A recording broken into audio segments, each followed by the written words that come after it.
11వ అధ్యాయము విశ్వరూప దర్శన యోగము 4వ శ్లోకము.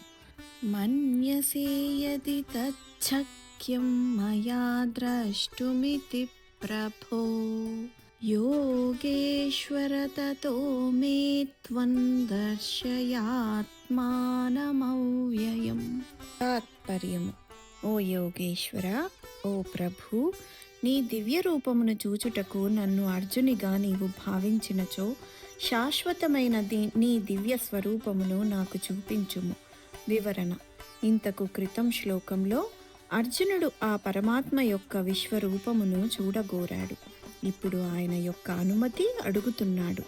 ఓ యోగేశ్వర, నా కోరిక నీకు తెలియచేశాను. నేను దానికి అర్హుడునని నువ్వు అనుకుంటే నీ కృపచే నీ యొక్క విశ్వరూపమును నాకు చూపించుము, మరియు నాకు నీ యొక్క యోగమైశ్వర్యమును చూపించుము అని అర్జునుడు ప్రార్థించాడు.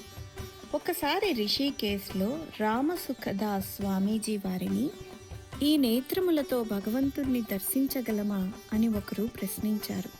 స్వామీజీ వెంటనే లేదు అని సమాధానమిచ్చారు. తరువాత అంతా నిశ్శబ్దం. కొద్దిసేపటి తర్వాత ఆ పరమాత్మ తలుచుకుంటే చూడగలుగుతాము అని మళ్ళీ సమాధానమిచ్చారు. మనము కోరుకుంటే కాదు, ఆ పరమాత్మ తలుచుకుంటే ఏదైనా సాధ్యపడుతుంది. దానికి తగిన పాత్రత మనకి ఉండాలి.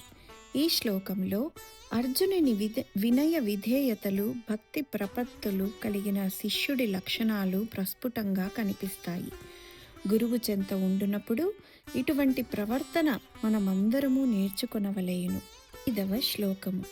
శ్రీ భగవానువాచ పశ్య మే పార్థ రూపాణి శతశోత్థ సహస్రశః నానావిధాని దివ్యాని నానావర్ణాకృతీని చ. పర్యము. శ్రీ భగవానుడు పలికెను, ఓ అర్జున, అసంఖ్యాకములైన బహు విధములైన పెక్కు వర్ణములు ఆకృతులు గల నా అలౌకిక రూపములను చూడుము.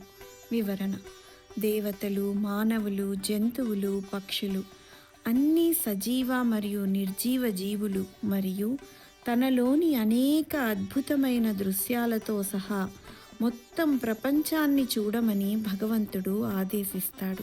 మరియు ఇలా అంటాడు, ఓ పార్థ, ఇప్పుడు నా వివిధ రకాలైన, వివిధ రంగుల, వివిధ ఆకారాల, అంతులేని ఐశ్వర్యం, లక్షలాది అతీంద్రియ రూపాలను చూస్తున్నావు.